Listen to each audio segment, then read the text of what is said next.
We are officially live on the Reflection Artist Live podcast. Today is July 28th, and we have episode number 39 with our special guest, Diane Doyle. And for those of you who may not know Diane, she's been in the industry for over 20 years, part of the Detail and Success training, as a leader of Detail and Success training alongside with Mr. Rennie Doyle. And they've been doing that since the early 2000s. So it's been a very long-term training course that's been offered in the industry that she's been lead on for interior and all kinds of other aspects of detailing. So we want to introduce Diane and thank her for, of course, being on this wonderful episode of Reflection Artist Live, and dive into how she got started in the detail industry and where this all came about. And I know she has a lot of time already in the industry, but maybe get to know her and her past prior to the industry, getting involved on the industry side, and then where all that's come to this day and age. So Diane, thank you for being on, and give us some background. Absolutely. Well, as Justin mentioned, I'm Diane Doyle, the other half of Detailing Success. And in about 1997, we came into the detailing. I came into the detailing. Rennie had been doing it for quite some time before that. But some of my background, I'm actually law enforcement background, but I grew up in the automotive industry. My father actually owned auto parts stores. And so we had a tractor pull truck, and I've been working on the mechanic side of it for a long time. But in '97, when we started the company, we were in Idaho, and I just started working with Rennie. He's my best friend, and it just worked out that, we really enjoyed working together, and we had a couple other businesses going at the same time. And so I was running those and also, working on the detail side of it also. So what did you think when it was time to get into detailing? I mean, with the other businesses that you had and really going all in with detailing, what was your opinion on that with Rennie? I've always been a complete support of whatever he wanted to do. And, it was his passion. And so it was just an easy slide over to doing that. And it, there's so many people out there, small business people that, husbands and wives work together, and we had young kids, and it was just the perfect fit for doing it. And I, of course, love cars, and certainly clean cars. And that's kind of, I've been totally supportive, excited from the beginning. Very cool. And as far as once you got involved in the training aspect, how did you lay out that and frame that up to the positions you play with, showing a lot of the students what they know now, and how you developed your process and all that? Like, is that something that as time went on, you kind of fine-tuned it? Absolutely. And it's still a work in progress. There's so many great machines and products and everything out there that, detailing's changed so much from back then.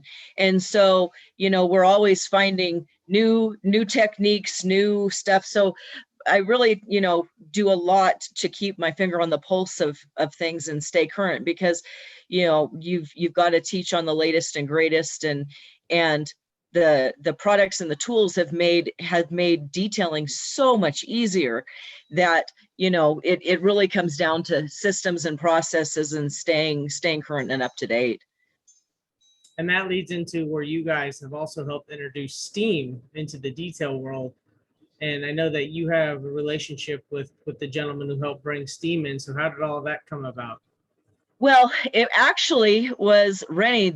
Him and a buddy of his had gone to a trade show, and it wasn't a detailing type trade show, but they were at this trade show, and he saw this steamer, and he and one other guy got the steamers at the same time, another detailer, and it was kind of all she wrote. It was a kind of a funny story though, because back then, things were tight. And so he came back and he's like, well, I've got good news and I've got bad news. And I said, okay, hit me. And so he's like, I got this, this amazing piece of equipment that's going to just revolutionize the detailing industry. And he keeps going on and on. I'm like, no, you need to lead with the bad news. Well, we'd been saving for like 2 years to go on a vacation. And the $5,000 that he spent on that machine was our vacation money. So he was in a little trouble. Oh my Oh, yeah. gosh. Oh yeah, but he was right, and we've been, I've still got the original machine from when he bought it, and he was right. But yeah, I was a little cranky for a little bit. Yeah, and that was, gosh, 5,000. That was yeah, prices have come down quite a bit, huh? Oh yeah, no, it was actually a little over 5,000, but I can't remember the exact number, but it was definitely 5 something, and he was in trouble. Wow. Yeah. I've heard some stories, but I didn't know it was like that. Oh yeah. He's like, That's that vacation? I'm like, oh, you didn't. And then he went on, oh, it does this and it does that, and it's going to change everything. And so with everything in you guys evolving from, at that point, you guys were in Boise, correct? The first training place, or the first training Yes. center. And Correct. then where'd you go from there? And how did that transition? So we had sold one of our other companies up in Sun Valley, which was a executive protection and private car service. And so we moved over to Boise, and we were there for several years. And then, his mom wasn't doing so great. And so he wanted to be closer to her. And we really felt we needed to be back in, California, with the training and everything going on. We kind of felt like it was a good fit. And so we actually looked at Tahoe, and then we looked in California here in Big Bear, and Big Bear won out. And so that's how we, it was closer to her, and, we loved the town, and it was a perfect fit. And now was that the last location prior to this one? Is the one that you guys ended up moving into for the training facility at Right. that point? So when we moved into Big Bear, we got our, original Big Bear shop. And then, just a couple of years ago, we, got this different property and got rid of the other one. And now it's a much larger shop. The old shop was like 1,800 square feet. So it is significantly smaller, and we've just grown out of it. And so when we found this place, we snapped it up, and it's awesome. Yeah, no, the pictures, those, I don't think do any justice. I haven't personally seen it, but I don't, from what everybody's told me, that place is one open space, and you can see that. But now you're looking at, what is it, 5,000 plus square feet? Yep, 5,000 square feet. It's all on solar. It's just beautiful. It's still a work in progress because, thanks COVID, we can't get people out to do work. No one wants to work. So we've got some electrical stuff to do, but, and, hanging up more banners and that kind of thing. So it just keeps growing and growing. Now, throughout the week, when you are with Rennie and you guys are performing the trainings, obviously you guys balance out all the different aspects of the training. What is mainly a lot of your title and your position of what you show people in the trainings? So I do a lot of logistics, not only for the training, but for the projects, Air Force One, all of that. So I do all of the interior training. I also, Rennie and I both do the IDA certifications because we're, recognized trainers. So every student that comes through is offered, to take those things, because we really feel like it's a huge deal to have that. So that's one of the big things. And so, I do all the paperwork for that. And then I do 2 of the 4, and he does the other 2 for the SV, and I moderate the CDs. So. And then with COVID, we used to go out to lunch, but now with COVID, we've done everything in-house. So I bring in breakfasts, lunches, and dinners. I usually, this week, I'm only making 2 dinners just because I'm obviously wearing the cone of shame.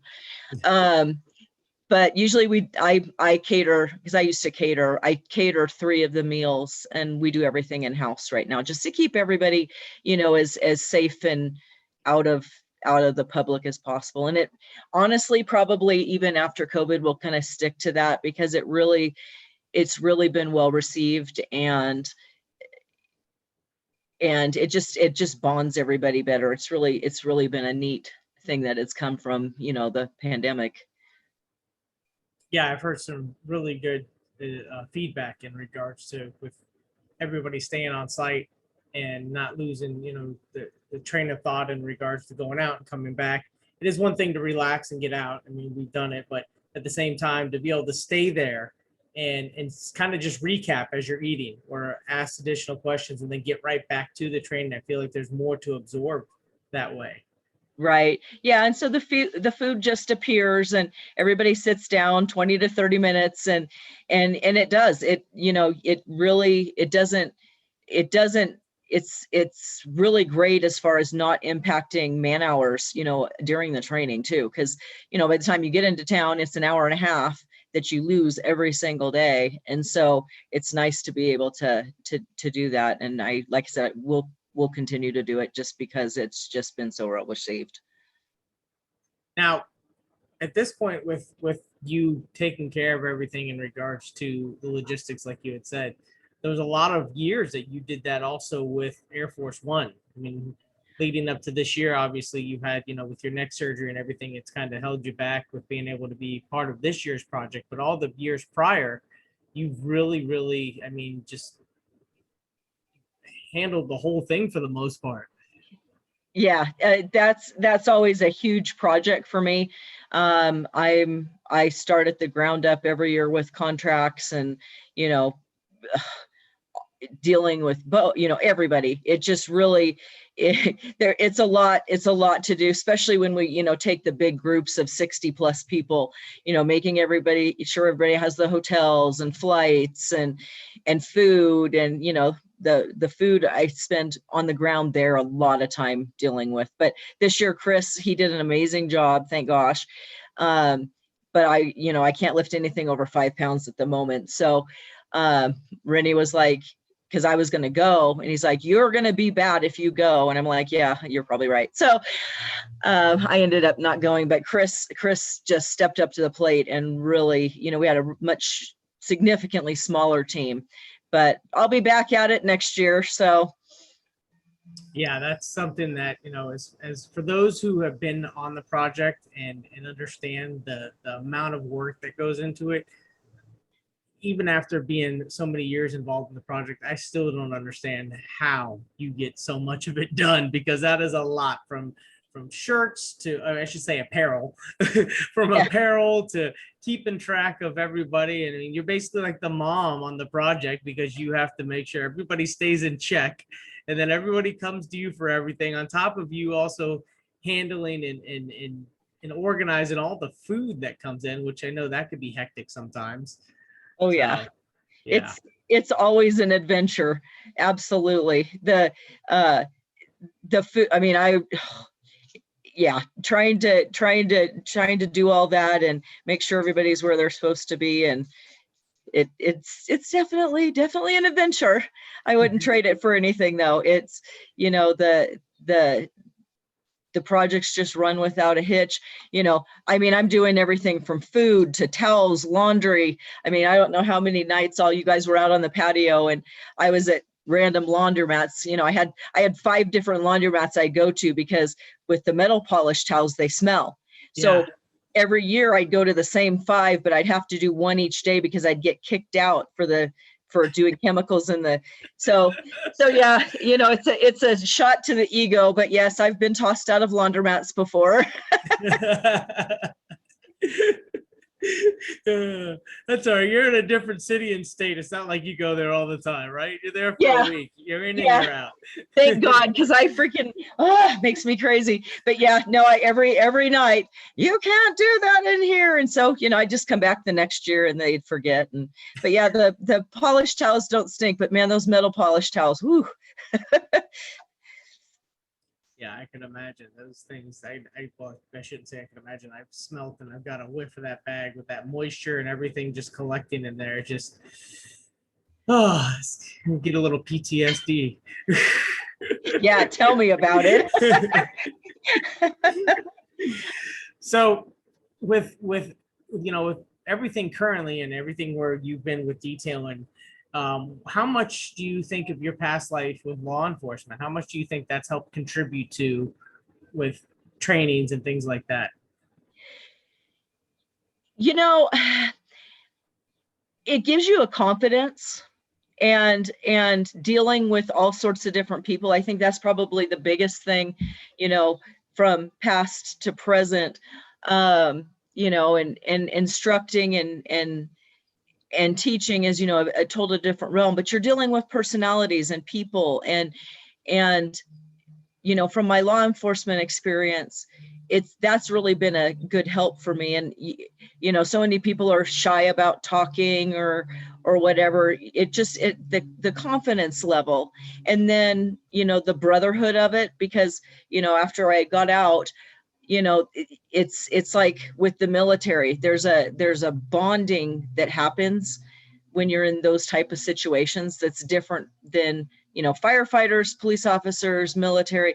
It's kind of a different world, because it's life and death at any moment, and so you bond. And then when you get out of that, you're kind of left floating alone. And so that's one of the great things about the Detailers Network and the Mafia, is that it's very similar and formatted similar to that type of career. Exactly. And so that's probably, I would say, has had a huge impact on it, just with how dealing. And then as far as the teaching goes, it's it's managing people, it's keeping people on track. And so in a with the military, and you learn to get stuff across and deal with people in a way that it's great for the learning. Now with that, I'm sure that's helped you profile and be able to help with getting people into training that were fit for the training or not a fit for the training, and help out in that aspect. Because let's face it, and not everybody is a good student, right? Not a lot of people can be stubborn, and it's just them not being able to get out of their own way. And at least you're able to identify that right out the gate, so there's no interruptions with the other students that could be paying and trying to absorb the time that they're there. Absolutely.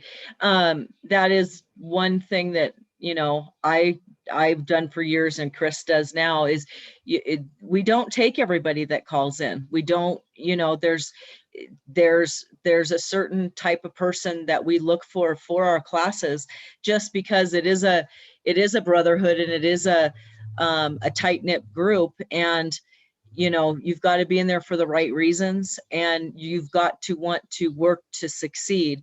And so filtering out the people that are just doing it for the name, or just doing it for whatever off reason,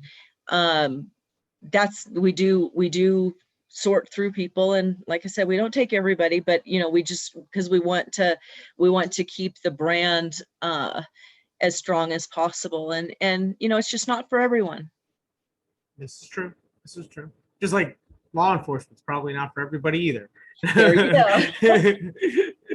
Not everybody can adapt well. And then how many years were you in law enforcement, Diane? I was in 8. 8. Yeah. Wow. And then you're still involved in now, what is it, with National Guard? Or yeah, we're actually State Guard.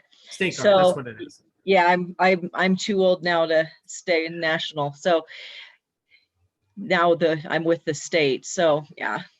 Still allows you to get out, get your feet wet, and still kind of revisit being able to do those things and enjoy it. Absolutely.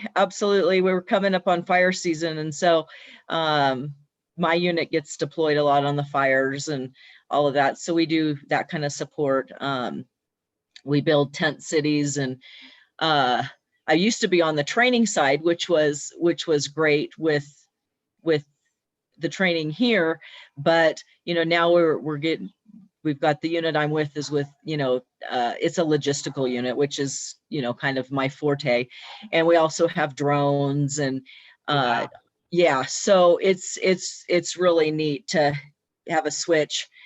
And then I still go over and work on the, on the basic, the basic entry program and all of the programs that you need to promote and all that. I still go over and augment there also. So it's a lot of fun, and I work with some amazing people, and it's neat. So I kind of get my fix with the mafia and on the other side. So it's nice. It gives you a moment to relax on one side of it versus the other. Yeah. That way it's not always business in detail, and it allows you to kind of exit from that mentally and then revisit it and kind of have the reset button. At least I would think so. Oh, absolutely. No, one of the hugest things that we, tell people when they come through the class is your family and your mental fortitude and everything has to be online, or you're not going to be successful on your business side. If you let your family suffer and you don't take care of yourself and give yourself a hobby or an out where you can refortify and regroup, really, you just find you're a better person. And the reasoning for owning your own business is to own your time. And so we really try and get people to realize that working 16 hours a day, you don't own your own time. And so that's one of those things. But family and personal growth is just so huge in the success of your business. Yeah, no, 100% agree. Let's touch on that 16-hour a day kind of thing, because I still see that. I don't know why, but I still see till this day people that are detailers. And now a lot of times it's newer detailers. They're in that, fresh rookie mode, very passionate. But I mean, we're talking Monday through Sunday, late nights. Some of these people have kids and they have their wife in there helping them, which is great, right? It's great that the wife's helping and it's a family business, but where's the kid at? And how at 9 o'clock at night are you detailing a car? And how many times have you seen this and had to break these habits with people? Oh, it is more frequent than you can even believe, and it all comes down to time management, your systems and processes, and what you're charging, and the charging, I think, is probably the biggest mistake that those guys that are working those grueling hours have, is that they're not charging properly for their services. They don't know their basic costs. They don't know, what everything is costing them, but they do know that they can't pay their bills. And so they're having to take extra and extra and extra to just cover the nut. But if they would just, get their systems and processes in place, know your numbers, and save instead of giving your work away for free, that's what's driving that whole mentality of, I have to work this much. And it's just because, the bills keep knocking. And I'm sure even with the current trainings, you're still seeing individuals or couples that are still operating like that, just overkill in time and how much work they're putting in. Yeah, it absolutely. I mean, it's we've all been guilty of that on occasion. I mean, it's, Yes. and I'm not talking about when it's high season and you work some extra hours during the day. I'm not talking about that, but I'm talking year round, 7 days a week. It's something that, we really talk about, because the business side, they spend so much time detailing that, they don't know their numbers. They're not tracking what they should be tracking, and they're reacting to the situation instead of being proactive. And so we have to, you're not charging enough. You got to raise your prices. You've got to, get some education. It's a constant loop of the same speech.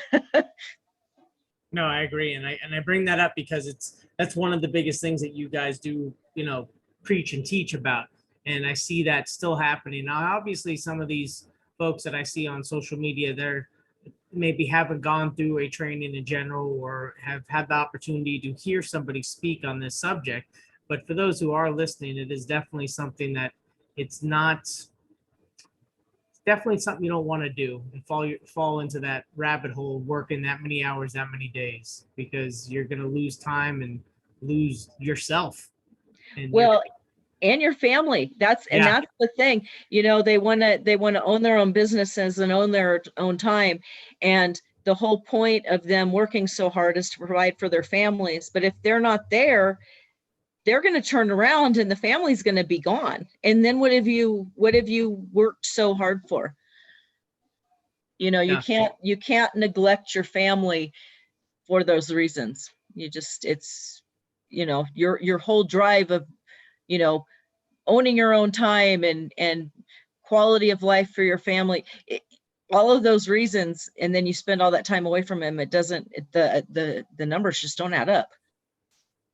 Now, like you said, and everybody's been guilty of it. I mean, you guys adjusted with me going through my training. I had the same habits and had to bring it to light. And I'm sure that there's been, quite a few of people who've gone through, and you guys have, shown that, brought that to their attention, and hopefully they've made those adjustments.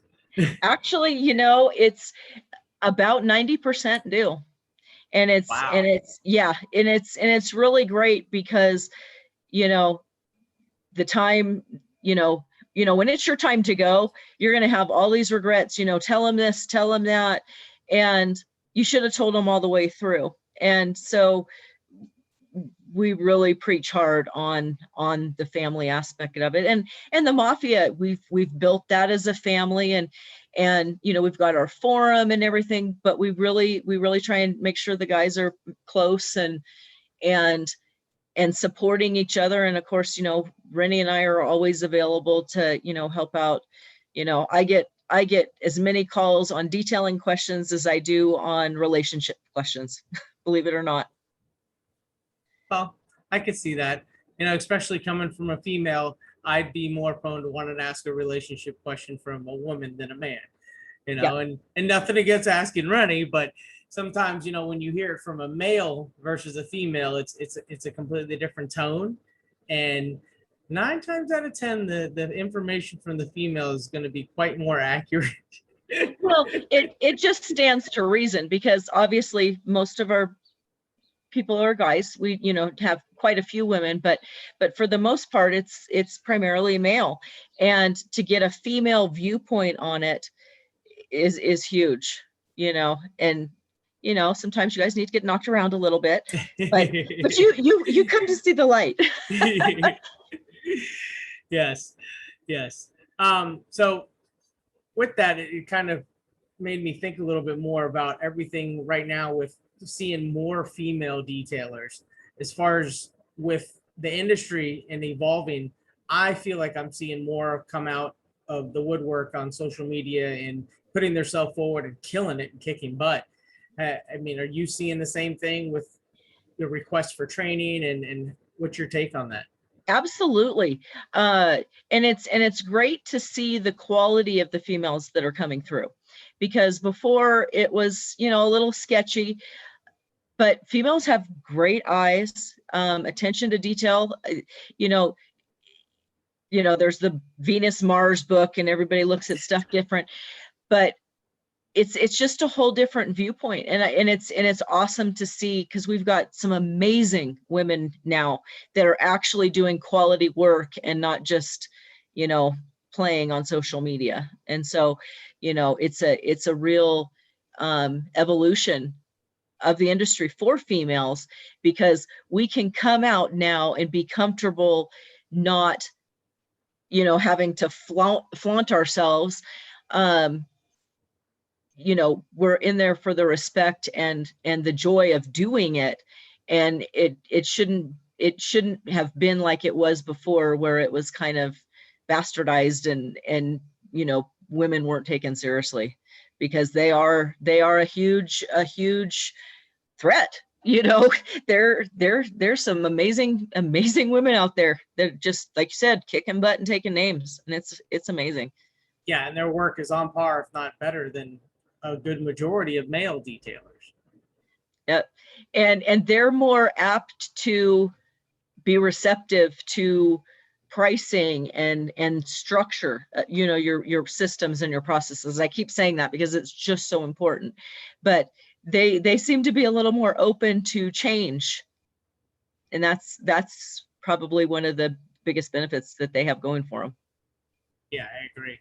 Yeah, and I don't know what made me think of it. It just, with everything going on, and I see so much social media with so many women getting into detailing or have been detailing, and they're just coming out of being able to finally have so much that they're putting out there to show their work, and it's really cool to see that, because there's creating, I feel, more balance. Like as we go into some of these shows, I feel there's going to be more of a better balance of both female and male detailer, you know, at these shows, whether it be SEMA or all the way down to little shows like Mobile Tech or whatever the case may be. And I know Mobile Tech's not small, but in comparison to SEMA, of course. Absolutely. Yeah, no, it's interesting. And even, you know, I mean, obviously we didn't have SEMA or Mobile Tech last year, but, you know, we've been going to these shows for years, and to see the change. You know, I had an instance where, you know, now my face is a little more recognizable just because, you know, Brenny posts stuff and whatever. But before, when I'd go to the shows, I wouldn't wear any logos or anything, and I would go and talk to the different booths, and I would scout out all the new products because he would be in the booth, and then I'd take him to the ones that I felt were awesome choices, right? And I went to one company, which I'll obviously not name, but I was looking at a new system, and I was asking all the right questions. You know, I grew up in the automotive industry. It's, you know, I know what I'm talking about. So I was asking him all these questions, and a guy in a suit walks into the booth. And the guy I was talking to is like, oh, you know what? I got to talk to this guy really quick. Just hang tight. I'll be right back with you. So I stood there for 10 minutes while he talked to this guy. Going on 15 minutes, I'm like, forget about it, right? So he blew off me to go talk to this guy that walked in a suit. And so I ended up going with a different company. But at the end of the day, I told Rennie, I'm like, I need to borrow you for a minute. And so we walk into the booth, and of course they're like, oh my gosh, we're so glad you stopped by. You know, we really want to get this system into your shop and into your training. And Renee turned around and said, you know, I'd like you to meet my wife. She's the one that would be teaching on this particular subject. And you could just see the guy's face. So yeah, so it was one of those things, you never know who you're talking to, and it's real important not to Rule them out. Exactly. But so yeah, went with another company, and I guarantee that guy won't do it again, because his boss was standing right there when, you know, I told him, I said, well, he left me standing here for 15 minutes in the middle of our conversation, so I decided I'd go with someone else. And you could tell. So who knows what happened to that guy? He's probably in big trouble. But I'm sure that that's happened over the years to probably other women as well, because they were just ruled out as, oh, you're just here asking questions. They're not going to be this, they're not going to be that, or whatever their thought process was, you know. It's, yeah, that's not cool. Absolutely. You know? But it is nice though, seeing that the transition to where, like, you know, what is it? Early years of SEMA, women used to try to work the product booths, not so much, I would say, on the detail side, but, you know, on the more of the, I would say, automotive side with they call them booth, like, yeah, they call them booth enhancers. Yeah. Which just used to send me into freaking orbit, because I mean, really, like, yeah. But yeah, so now when you go in and talk to these gals, they actually know, a lot of them know what they're talking about. They're not just there to wear their bikini and their stiletto heels for 9 hours at the booth, you know? So, you know, when the guys walk in now and the females know the products and know how it works and can demonstrate, it's you know, the ships are all rising, and it's amazing to see. I love it. Yeah, and that's what that was my point too. Is they're switching basically from the way that they were looked at before to where now you're seeing them in the booth running a polisher.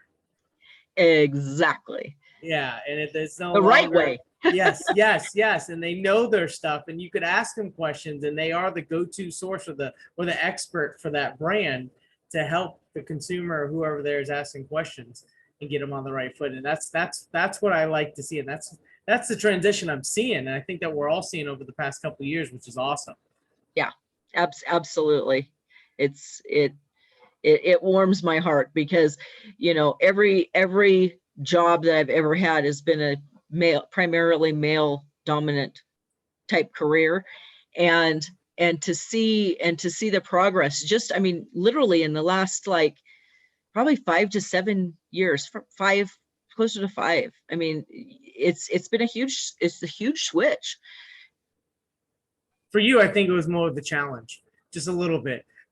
Oh, this Yeah. is a male dominant thing. All right, I'm going to show you guys. Yeah. I guess, yeah, you got me pegged. Just a little bit. Yeah, you know, there's got to be some schooling going on. Now with I mean, you've always got a lot on your plate, but how often are you guys doing and offering the trainings now out in Big Bear? So we do one training a month, total of five students, and then we, you know, have our intern program. So in addition to the 4 students that are there, the intern, and then Rennie and I, so we've got 4 students and basically 2 main instructors and associate instructor. So the numbers are great. We have some amazing training centers. I know there's a really awesome one in Florida, but, you know, Never heard of them. Yeah. This must be a new guy. Yeah, this guy's awesome. You get along with him really well.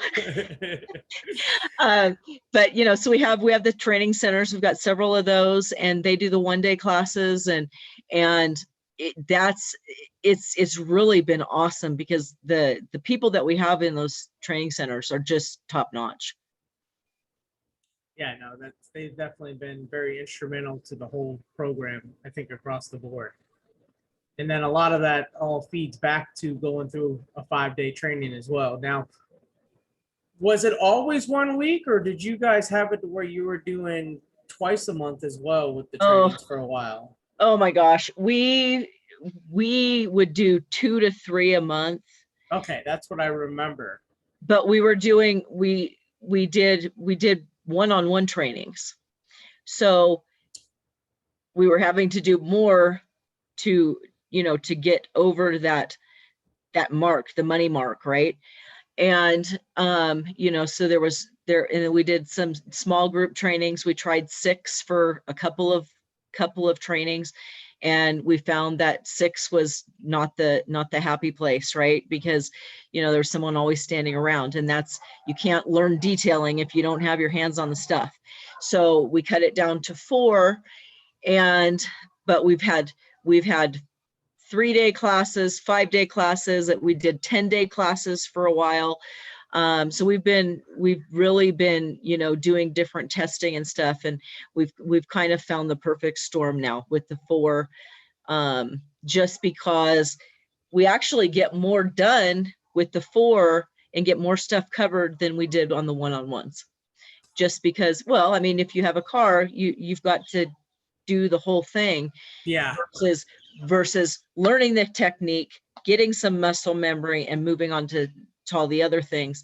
It made the learning curve much easier, just because, you know, you're interacting, you don't feel so targeted, really. You know, there's other personalities and other stuff going on where you get more comfortable. It's just been really great. We really, with COVID, when we shut down for quite a few months. When we got back opened up, we did 2 a month for a while to catch up, because, you know, we did have to cancel those because of the COVID. And, you know, and every once in a while, we'll throw in an extra one a month. But, you know, we we preach family time, and we preach emotional growth and health, and hobbies and this kind of stuff. So you can't preach one thing and do one thing in your life. You have to walk the walkway and be real with people. And so practice what you preach. Exactly. And so that's a huge deal for us. We want to make sure that, it's like our, we've always had a thing in place where, now it's 7 to 7, but it was like, 6 to 6, after 6 o'clock at night and before 6 o'clock in the morning, or 7, whatever your numbers are, you don't talk business. If you're working with your spouse, that you should be talking about other stuff. And so, that's been something that we've done that's, made our relationship so much better, because if all you talk about is business, you're going to grow apart. So that's a huge deal. But yeah. Yeah, and to add to that, I mean, that's definitely something to where, I mean, in the beginning it's hard, but it's reminding yourself is what the best part of that is, so you can catch yourself. Because if you can catch yourself and make small fixes over time, it will fix to where you're not doing that and having that bad habit. But if you never take that, time to catch yourself, or the opportunity to catch yourself, then it's just going to continue and get worse and no good. Right. You're not going to know your wife. You're not going to know your kids. You're going to turn around and, 10, 15, 20 years passes in a blink. And you're going to turn around and your kids are going to be grown, and your wife's going to be off with the UPS guy. And you're going to be sitting there going, why the heck did I work so hard? All that damn product you've been ordering to the front door, she really got to know the UPS guy. It's exactly it. Awesome. Those brown shorts. Yeah, right. Oh, I just got to grab this small package. Don't mind me. And we digress. Oh, goodness. Well, very cool. Very cool. Well, I think, I mean, with everything that we've covered a lot. I mean, a lot of your background, coming from law enforcement, obviously being a great mother, having your girls, and just you guys having family, and having so many different entrepreneur-based, opportunities and business that you run, and getting into the detail industry and being the stars and leaders that both you and Rennie are, but yourself as well. And I feel like there's a lot more to you that should be out there. But you stay back, and you just work, and you get things done, and you always have a smile on your face no matter what. Even when you're doing those damn towels at AFO, you're always still coming back with a smile on your face, no matter how crappy they smell. And we all definitely appreciate you for that. And anybody who's interested in any of the detail and success training or anything of that nature, obviously I'm part of the training and I've been a big part of the group, but it's something you should check out. At least look it up, entertain, get the information, see if it's a good fit for you. Call Diane, call Chris, whatever it may be, to reach out and just to help yourself grow, because there's a lot more to it than just detailing with them, as you can tell. A lot more to it. You can't ever give up on doing classes and education. And that's why, classes like this, there's some great companies out there that also teach. The IDA is huge with their support. It's not just go to one class and then you're good to go. It should, if you're not still learning, you're failing in some aspect. And so, even for those seasoned guys that have been detailing for 20 years, I guarantee that you will learn something to make your systems and processes and your business better. And so, we're blessed with the IDA and our training center and the training centers out there, our push for education is only going to bring everybody up. Yeah, that's, I would say, more the extended efforts of what detail and success is all about. Now, do you have any, I would say, last words of encouragement, of something where you could,